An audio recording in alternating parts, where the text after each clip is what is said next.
Hello, everybody. I'm John O'Loughlin. Welcome to McDuff Lives, and it's a special presentation of Harley and me today on a Thursday. Well, due to travel plans for the next couple of weeks by Harley. So, heading into the holidays, let's get Harley's thoughts about what we all should be thinking about. Peace, hopefully. What else? Stick around. We'll get started in just a moment.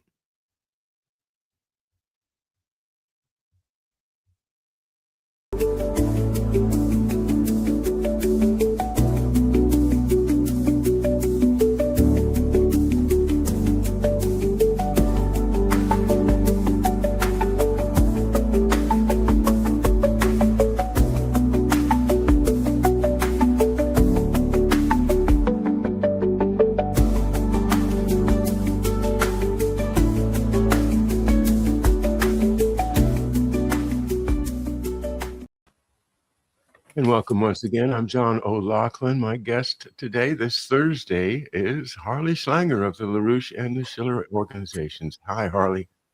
Hi, John. Good to see you.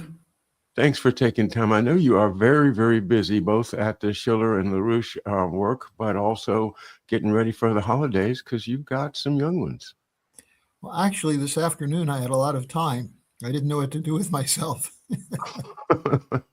This afternoon being the past four or Morning for five you. hours, Yeah, morning yeah. for us on the East Coast, because Harley, of course, is over in Potsdam, Germany. And I'm watching the videos of the farmers protesting in Brussels, this in France as well. That they're not having any effect on the policy, and it troubles me. Uh, Europe is just turning into a really hot mess. I invite you to start there. Well, it's interesting. When I got here in 2016, I already was aware that there were some severe problems in Europe that go back a long way, but they were masked by the fact that the economy functioned fairly well. So at that time, you had the usual complaints: wages, working hours, conditions, and so on. But people generally were fairly comfortable if they were employed. But that started shifting, especially after the Maidan coup in Kiev in 2014. So I got here shortly after that, and you could immediately see the effects of that in terms of the immigration. In Germany, there were immigrants from Iran, from Afghanistan, from Iraq, then a lot from Syria and Turkey. And then after 2018, 2019, we started getting immigrants from Ukraine. And this was having an impact on the country overall because the economy was not expanding. And Germany had a relatively high standard of living as a result of the export policies. But what happens when you have countries that were buying from you that no longer are customers? Because they can get the same product almost as good from somewhere closer and cheaper. And so we began to see a decline in German industry. All of a sudden, people were getting disgruntled. We had the elections that brought in the Olaf Scholz government, which was a disaster. And then, even worse, was the Merz government. And so Germany's been on a very downward course. And then, of course, similarly with France, Macron has won the last 4 or 5 elections, but he can't get a majority. And so he's forced to run a minority government, and he keeps picking figures as prime minister who are less popular than he is. And so you have people in the streets almost all the time in France. Now, Great Britain, it's absurd that you went from the Tories, who were a disaster, the last one, Sunak, and then after that you have Starmer come in. And Starmer is an absolute buffoon. I mean, he may have this image as being very slick and above it all, but he has no idea what he's doing. And when I say that, he knows what he's doing, but it won't work. And so you have the Europeans stuck with an old policy format, which is the minority coalition governments, and they're trying to run the economy based on exports when the exports are falling. They're trying to make profits because of cheap electricity, but they no longer have cheap electricity. And they have a constant flow of immigrants, in some cases from Africa, in other cases from Asia, South Asia. But it's a mess. And so what do? They thumb their nose at Donald Trump. Now, they know that Trump is not very pleased with Europe to start with, for some good reasons and for some not so good reasons. As in the case of everything Trump does, there are some good reasons and bad reasons. But what the problem is now that the Europeans have decided they're going to rebel against the United States. And what that means is they're going to conduct a war against Russia, even if the United States will not.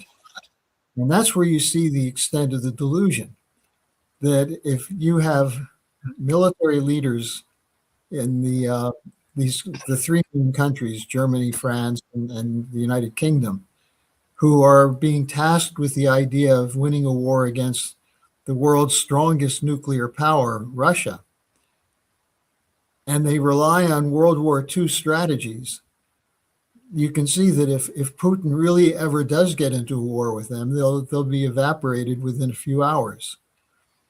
And the British people know that, the French know that, the Germans know that, and yet they're sticking their nose in the air and saying, if you, the United States, won't take on Russia, we will. And they don't even ask the question, what is Russia doing that they have to combat? So it's a classic case of an enigma in a puzzle in a riddle. And they don't have the slightest clue how to deal with it. NATO. It seems to me that all of this is driven.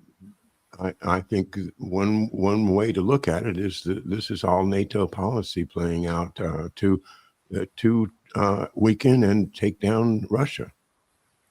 Well, that's the goal of NATO. Question is, do the European governments have any idea of what that would mean? And the answer is they do, and they're fearful. The line they have, and this is what you see all the time. You hear it from von der Leyen, you hear it from all the Eastern European, the Baltic countries, and so on, that Putin won't be satisfied with Ukraine. He's going to keep going, keep going. And what they don't answer is the question of, if he were actually going to do that, why would he have held back from just flattening Ukraine in the first place? And this is where you see the ego and arrogance of NATO. They think that their weapons, their training, their forces caused Putin to go slow. Putin went slow because he was hoping that at some point there would be a diplomatic settlement. And he was hoping also that the Europeans would recognize that they couldn't win the war and wouldn't spend themselves into desperation. And what are they doing? They're running their economies way below break even. And their hope is that they'll be able to get enough money to get through this winter to keep Ukraine on its feet. They've got a leader, Zelensky, who is extremely weak, but delusional. He sees himself as the great military hero who saved Ukraine. And they have no idea that Putin has been really restrained in his dealings with them. So they think it's sort of like the guy who's standing in front of a crowd, and behind him is a whole line of tanks. And the guy who's standing there at the front of the line thinks he's stopping the other side's army. But that's not what's stopping Russia, not the threat of German Leopard tanks or the French drones or the British, the two British main destroyer groups which can't get out of port. What's holding Putin back is he doesn't want World War III. And he's assuming sooner or later there will be rational leaders in the Western countries, or partners, as he calls them, he can talk to. So far, there hasn't been. So then you throw Trump into the middle of this. And what did Trump just do? The new national strategy document, NSS 2025, makes a couple of very interesting and dramatic changes. It starts by saying that we are no longer going to take care of the world, meaning the United States. Secondly, that the situation in Ukraine is going to be in Europe's theater, and the United States is going to move out of that. And then the third point is that we have to take care of things in our own hemisphere. Now, this is where you see the problem with Trump.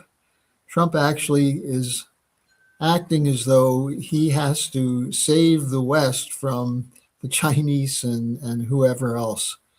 And therefore, he keeps blustering about going in and knocking out Maduro.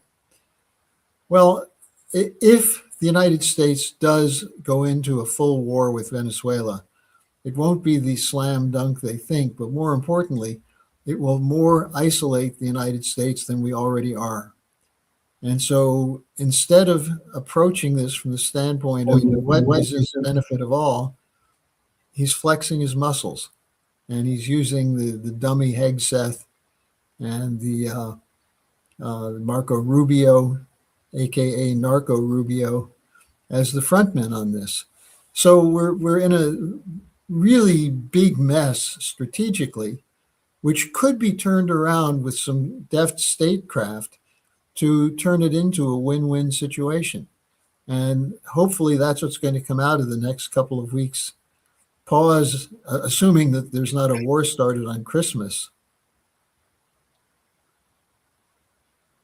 By the way, happy Hanukkah and happy holidays to everyone. It's definitely the holidays have just rushed right into my life. I was not ready at all. Boom, here we are. So let's all kind of take a breath and maybe just gather some. They hit me that way too, John. All of a sudden, my kids were saying, "Where's our Advent calendar? When is the Hanukkah man coming to light the candles?" So, we have both celebrations and not the time or the money to deal with them. Oh boy. Well, yeah, that's interesting though, and I'm sure that's very common with mixed religions in one family. It's nothing, it happens all over the place. That's beautiful. A lot of my friends, my colleagues on the internet, Herboye Moritz of Geopolitics Oh, sure. Empire, and we were talking yesterday, a very interesting show, but I asked him, what was his big story of the year, and he said, well, it's the algorithm ghetto, which I think what he means by that technological means are now impending so close on us that we're at the boiling frog's point, where if we don't jump out of the boiling water, we're going to die. Right. So I tend to agree when I see what's happening in Europe with regard to free speech. And Herboye explained about how Mexico is just starting to have digital ID for everybody and unavoidable. If you want to open the door to your complex, you need to have a digital ID now. And this is possibly the biggest threat to freedom in the world that the world has ever faced. Well, let's just take a look at two cases. One is George Galloway, who I assume you are familiar with him. Sure. He's in a kind of exile right now because of the way he was treated the last time he and his wife tried to enter the United Kingdom. And here he is, as he points out, multiple times elected as a member of Parliament, very prominent figure in the Labour Party, prominent figure in British politics. And he was treated so roughly, he had a minor heart problem while he was trying to enter the country. And he's still very vocal about it, but he's obviously hurt and weakened by it.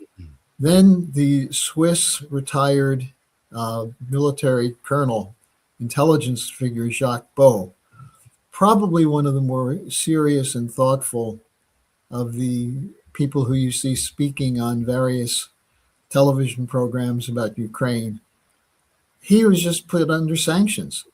He can't use his credit cards. He said he couldn't use his digital key to open his garage door. You know, they've essentially made him a non-person in his own country. And this kind of treatment of people, and what was his crime? They say that he's using Russian intelligence briefings and pushing forward Russian arguments. He said he never reads the Russian press. He's using the New York Times and the London Observer and the Daily Telegraph. So he's being sanctioned for reading the British mainstream neocon newspapers. That's in Switzerland, is it? Yeah, he's Swiss. Just wondering which government was doing it. Yeah. Well, no, it's the European Union that's doing it. Okay, so they can just zap you wherever you are if you're in. Sure. If you have a bank account, Yeah. they have access by the international banking laws that they can go in and seize your account or freeze it. Wow. Maybe I don't want a European passport after all. You know, I mean, really, it'd be nice to be able to just travel around Europe with an Irish passport or something, but no, not if they're going to seize my bank account because I say something that they don't like. They can get it without your passport, John.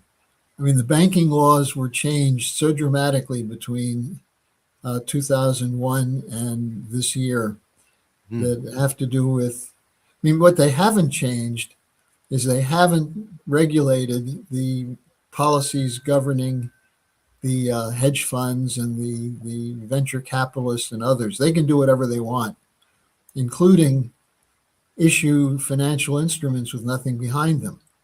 But if you're a normal person who's got to pay bills and you use credit cards, you use various other kinds of means of paying, you could be left with nothing. They can cut you off from your account, cut you off from your credit card.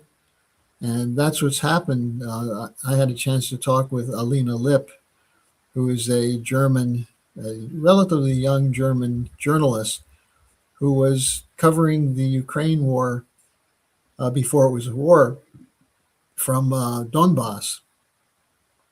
And her whole family was essentially had their money seized in Germany, and the whole family's now in exile. They had no recourse. And Merz is saying that they're going to make sure that there's not a fifth column interfering in German policy. So here you have the people who invented the idea of Russiagate are now running operations against the people who have been victimized by Russiagate. It's a topsy-turvy world.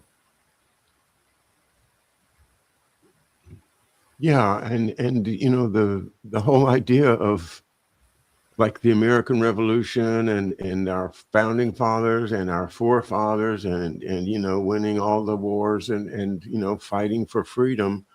You know, the general population, whether in Europe or in the United States, is not going to lift a finger to stop this digital domain that's is descending upon us, whether it's from satellites by Musk or digital IDs from the government or central bank digital currencies that will just be able to do exactly what you said to anybody on the planet.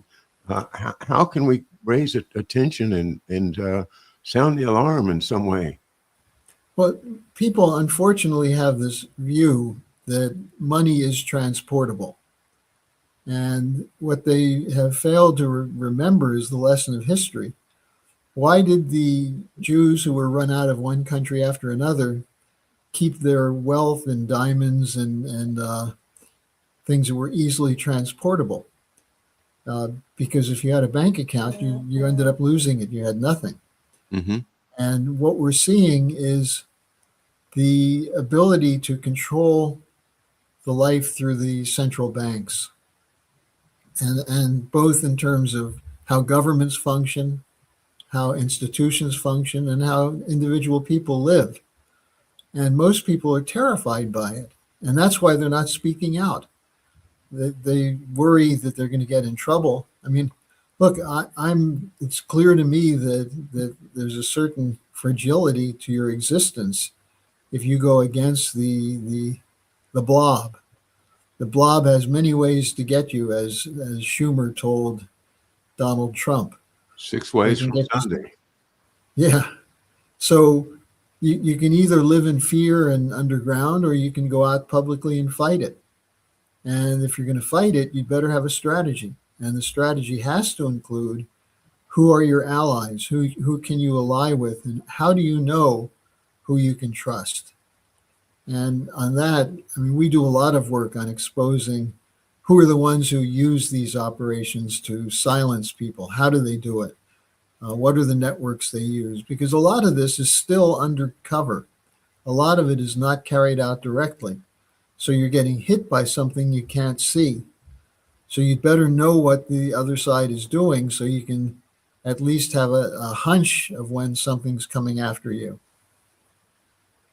When you say the other side, most people think that that means the other side of politics, the enemy on the right or the enemy on the left, the evil Trump fascists or the evil Biden oligarchs. Nobody sees above that level to the fact that we're under attack by this blob that it's like I was talking with Roya yesterday about the midterms in 2026, not far away.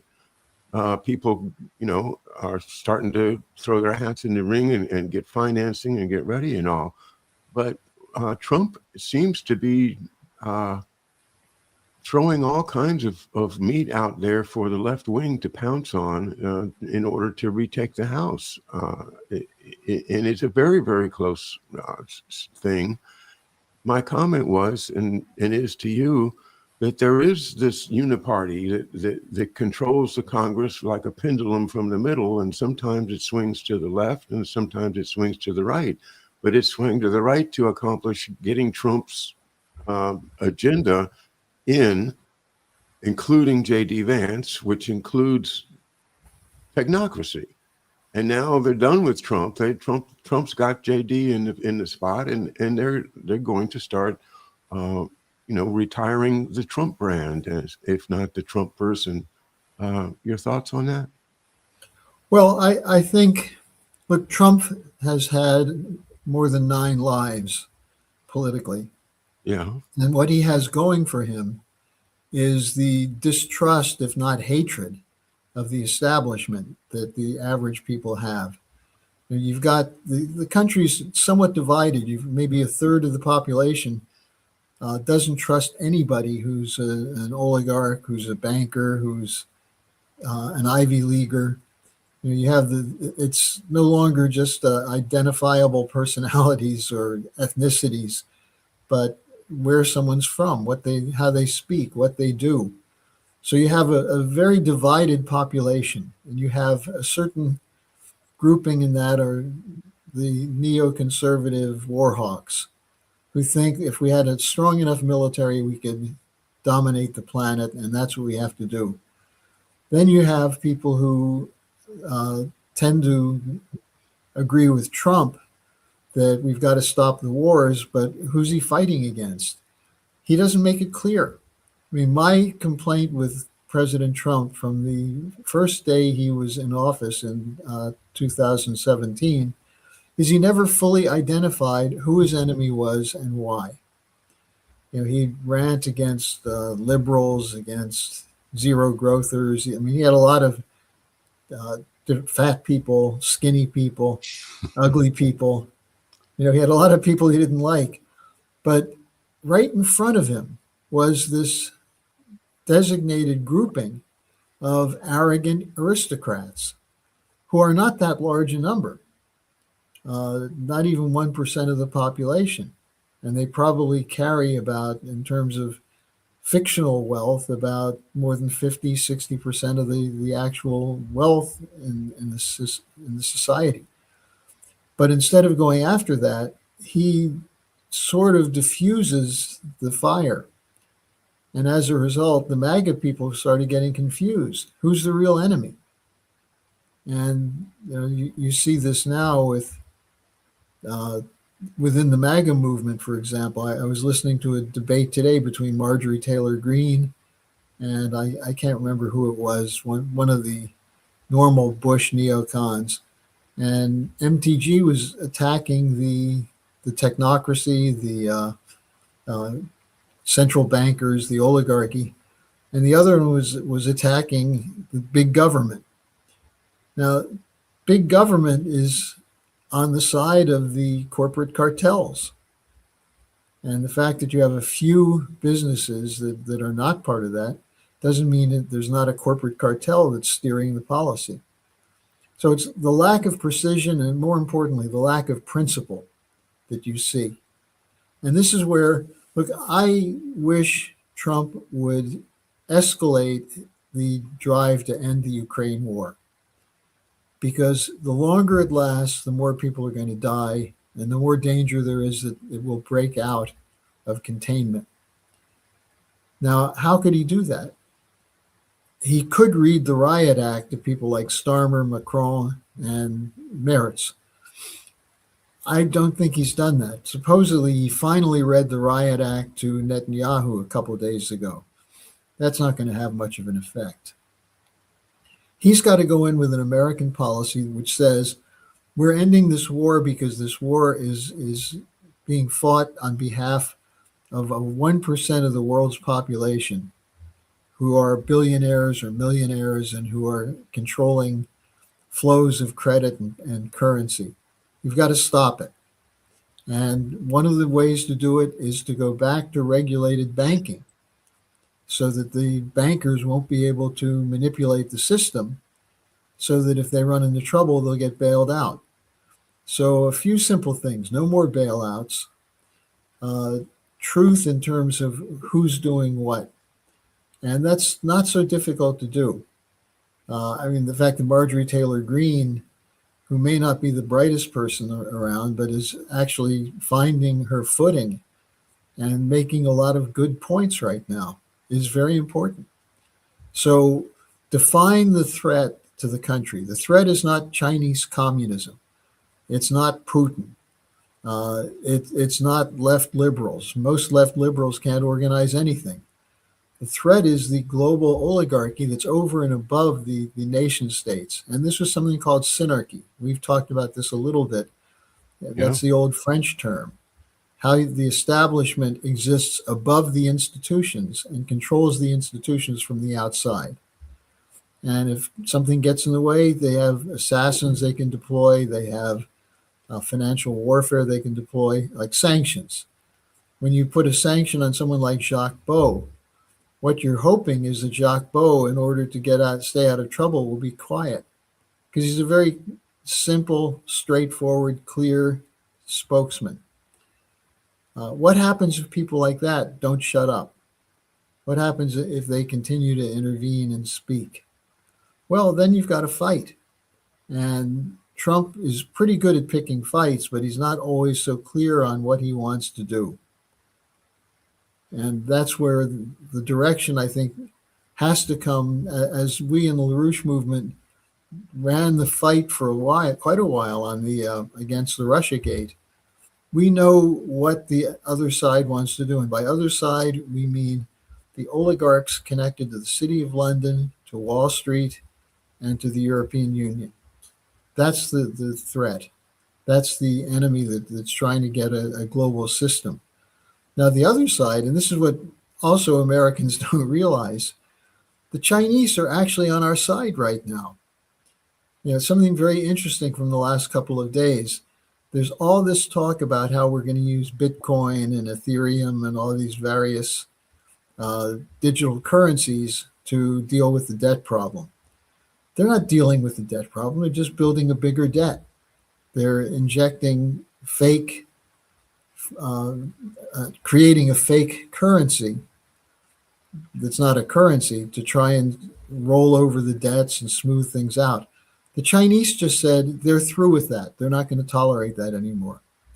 What happens if China doesn't allow the Japanese or or hedge funds to use digital currencies to meet their obligations.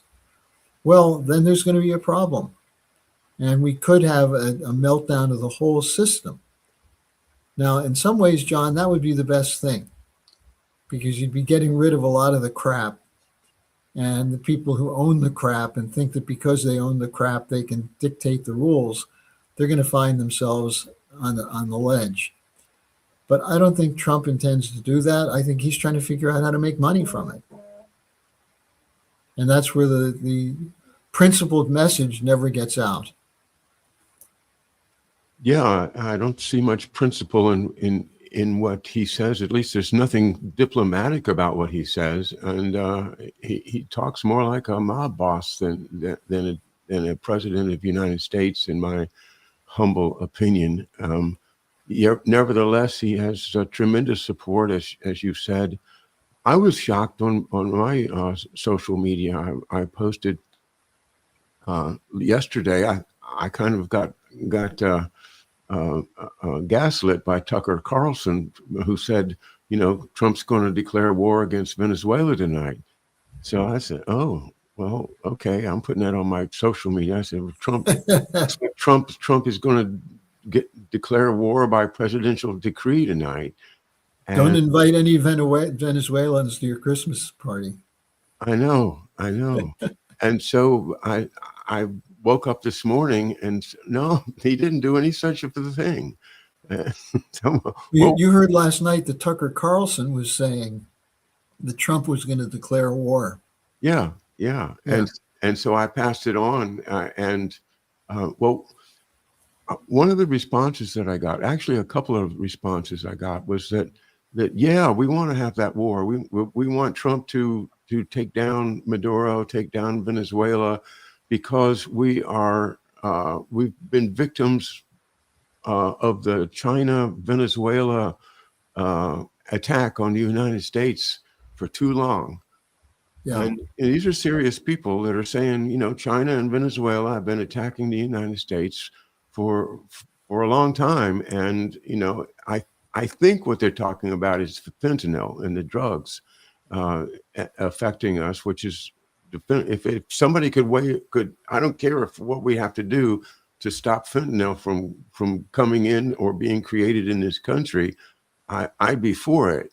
But shooting the drug boats isn't doing anything. It's got to go where you talk about, and that is into the capitalization of the big drug mafia, the worldwide one.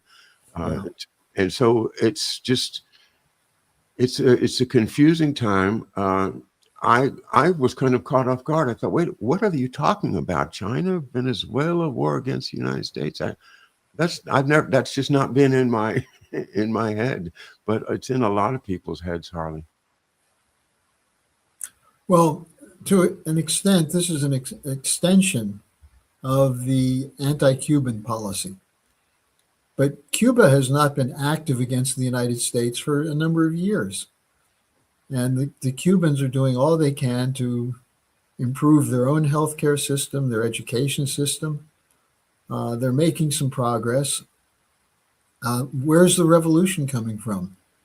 The drug trafficking is affecting everyone. It's not just being done against certain people.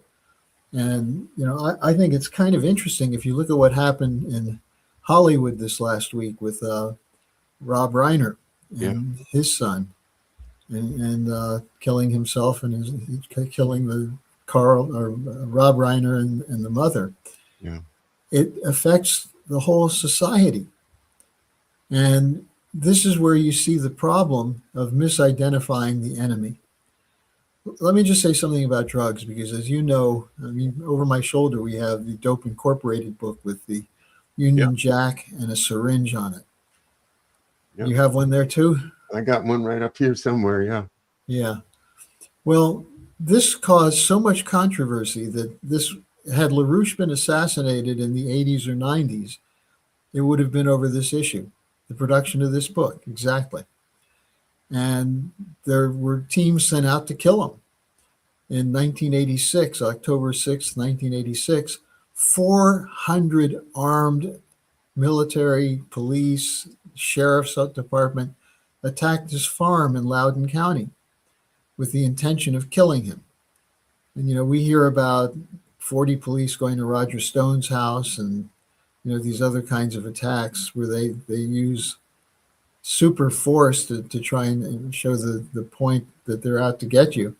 We had 400 crawling all over LaRouche's estate, and LaRouche was saved because they got to the Justice Department and said to tell Reagan that if LaRouche is killed, the blood is on their hands. And the decision was made to bring him in the old-fashioned way, John, where you work out an agreement where he comes in and turns himself in. But what was the issue with LaRouche?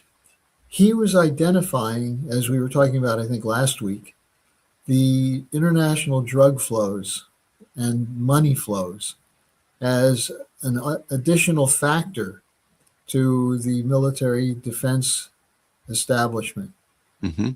And the huge amount of money, but also the damage it does.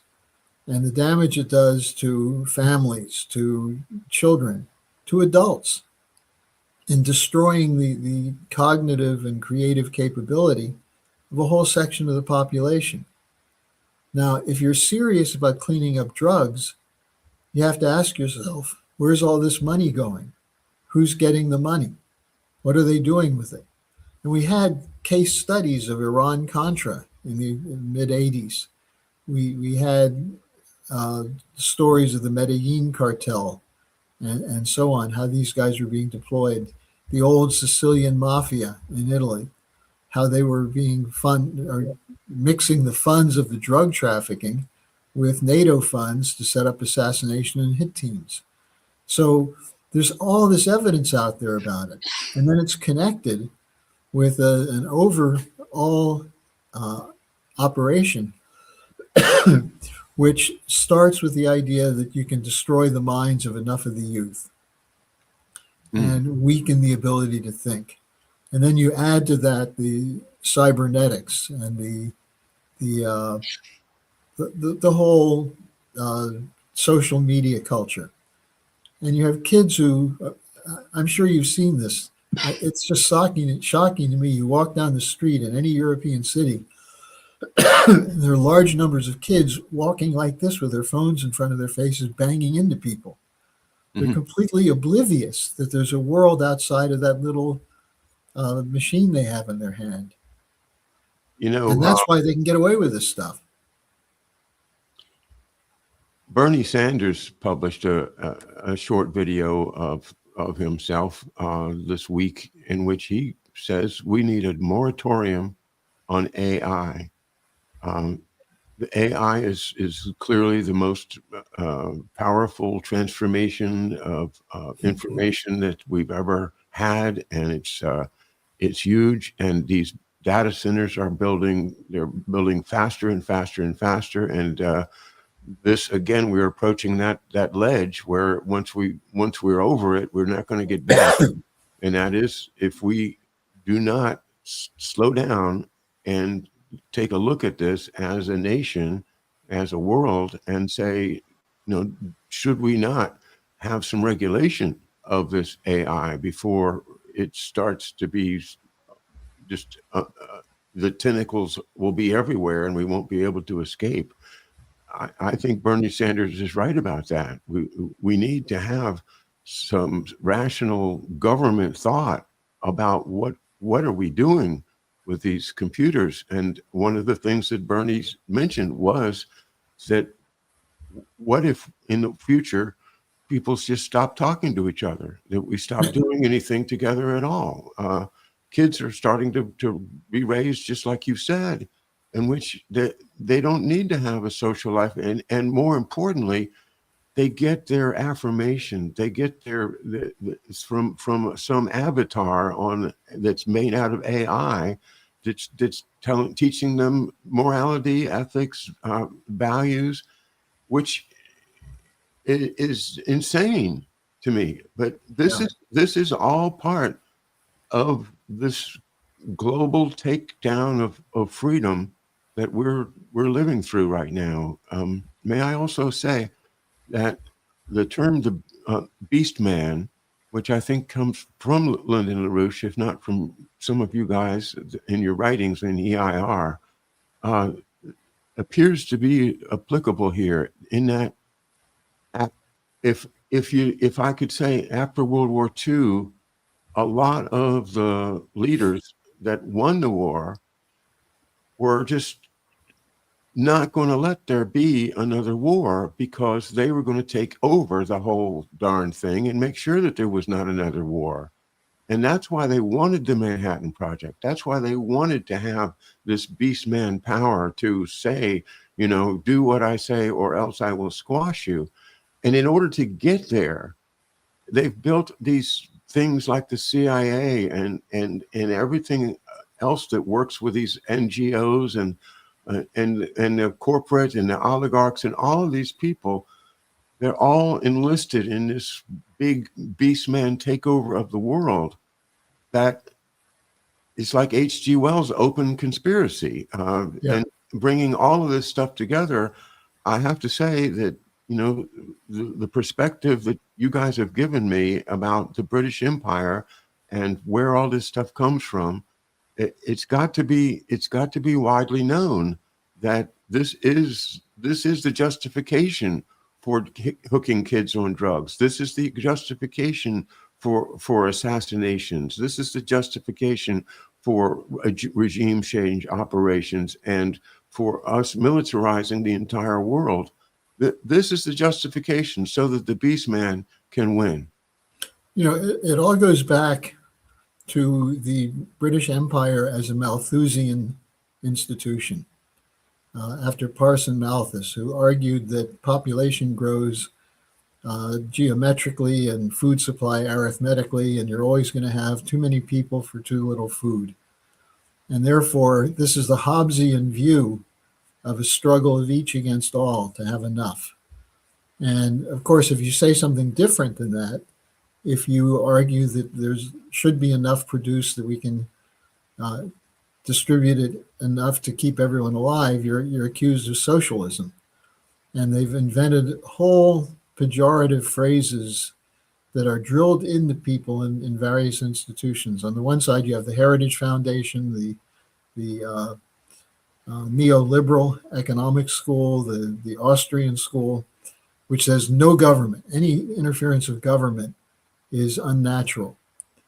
Now, the other side, you have people who say use the government to even everything out, the Klaus Schwab approach, which is not meant as a serious strategy. It's basically meant as a cover story. The problem is economics is difficult when you're dealing with huge sums of money and you're trying to figure out how it all works. It's not difficult if you break it down into what it really is. Are we producing enough to sustain the existing level of population at an improving lifestyle? LaRouche broke it down into two basic concepts. One is the potential relative population density. How many people can be sustained per unit of land in any country? And if you want to improve the circumstances for people, what's the necessary input to allow for an improvement? And where does that input have to go? And that's what he talked about as relative or energy density, that the increase in the power of your energy sources gives you the free energy to produce a surplus. So it makes every employed worker more productive, producing more productive value. So how do you put that together? Well, that's the job of statecraft. How do you make sure there will be enough workers, enough access to money for research and development, numbers of people who are becoming scientists who are making new discoveries and turning those discoveries into new technologies? And that's where the question of productivity comes from. So physical economy, and I've simplified it quite a bit here. This is usually about a 3 or 4 hour class, but physical economy is something that people can understand. Do you have young people who are learning how to run aspects of an economy? And how does that tend to work in the real society? Well, anyone who's ever worked in a factory knows that a well-run factory has a means by which an individual on an assembly line or in a production unit has access to the bosses and can point out where they've figured out levels of efficiency, other than speed up or longer hours. The efficiency comes from technology, from the machine tool principle. That's what made the United States a powerful economy, not just because of the individual trying to get rich, but the idea that you have to produce a surplus. And the surplus has to be enough to cover the input for the next productive cycle. If you don't do that, you end up with debt. And now we've had the last 50 years, we've had the boom and bust cycle based on debt, bailouts, writing off people, not writing off capital, but writing off people. So when we talk about Malthusianism, the drug economy is part of the Malthusianism. Do we really need young people who are creative? Well, if you're going to kill them off, if they're useless eaters, if they take up too much of the society's surplus, we don't need them. And this was not only some kind of primitive society, this was the theory of the Nazis. This was Hjalmar Schacht, Hitler's finance minister who developed the concentration camps. This was Goering. This was Montague Norman of the Bank of England. They were dedicated Malthusians. And who was the leading Malthusian in the last 50 years? Prince Philip, Queen Elizabeth's husband. And he passed it on to King Charles. I don't really know how deep Queen Elizabeth was into this, but her whole family was part of that. And that's why the person formerly known as Prince Andrew isn't a big surprise. What does he have? What does he think about the value of life? He doesn't care. He's caring about keeping his position in the oligarchy to suppress any potential to disrupt it. So, if you put that together, and as I said, this is sort of just off the top of my head, sort of compressing it, but that's what physical economy is about. It's not about how much money can you launder into a bank account somewhere that no one knows. It's not about creating digits that represent money in the future and that are attached to your name. It's about physical intervention into nature and recognizing that from nature, we can intervene to create new levels of added value in a productive process. That's physical economy. That's what we have to focus on. And anything else is going to end up as a swindle, trying to give someone a competitive advantage. And usually the ones who get the competitive advantage are the ones who already have it. Exactly. Well, Mr. Beast seems to be winning so far, but another part of it is dumbing down of humanity and just not teaching us the art of reasonable thinking, the idea of really using the tools that we've gotten from thousands of years of philosophy and practical experience to teach people how to solve problems for themselves. They're all going to have to go to AI to solve their problems anymore. That's just so frightening to me that I don't know how to do it except for to just say I'm going to keep fighting against this. Well, we were having an interesting discussion last week's Manhattan Project. My associate Carel from Paris, who's an artist and a very accomplished art historian, was talking about this question of why art is so important and why music is so important. And John, you know this, harmony, the ability to communicate ideas that may be coming in out of different areas, a soprano intersecting a bass line and producing something new.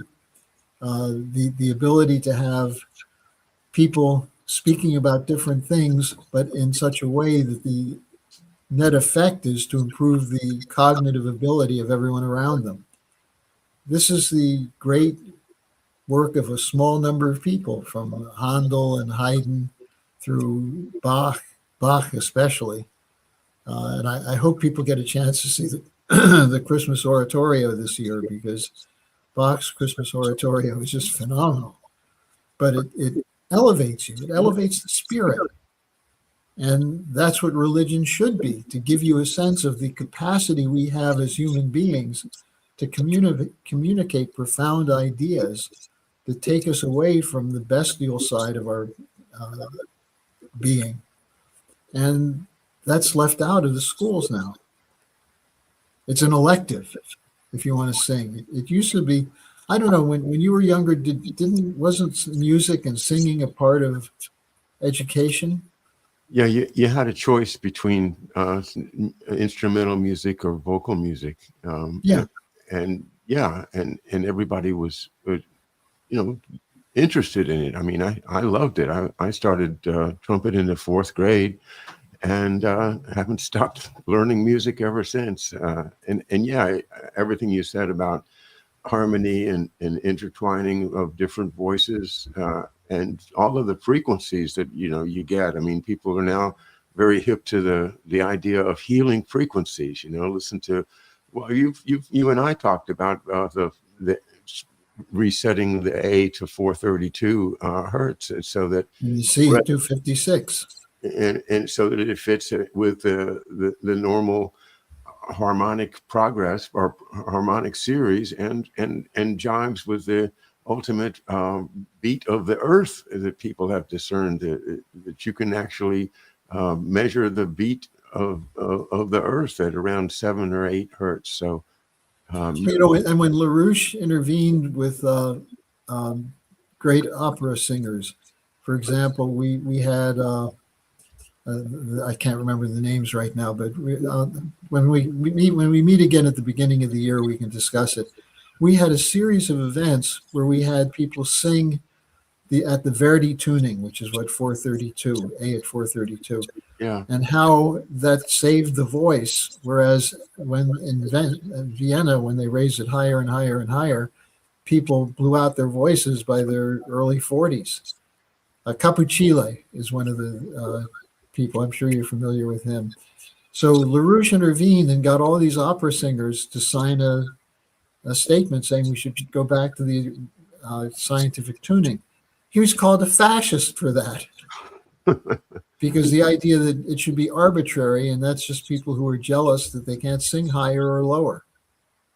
Well, it's really true, as somebody that's done some, professional opera singing from time to time, never, full time, but I've sung.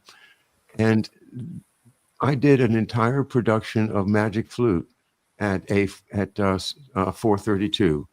And we had like 20 performances or so, and it was fabulous, and it was a much more comfortable place to sing than 440. The 440 is good for violins, and so it became, the symphonic directors wanted to have it higher and higher, just because it cuts through louder with a violin. But I love that Lyndon LaRouche saw that and promoted it, and probably filtered from his mind down into the director up in Baltimore that decided to make that change and do it at 432. So more power to the 432. And you risk being called an authoritarian lunatic when you say something like that. But we need more of those kinds of lunatics who can go back to the beginning traditions of real education. And that's what the fight. I think this next year, John, our biggest battle is going to be to transform education to fit real economics and real human civilization. All right, Harley, more power to you. And thank you so much for joining me all year, and the special show here on a Thursday. I won't see you till next year. So happy holidays. And I look forward to a successful and hopefully a peaceful new year. That would be a beautiful gift to humanity. All right. Thanks again. Bye bye, everybody.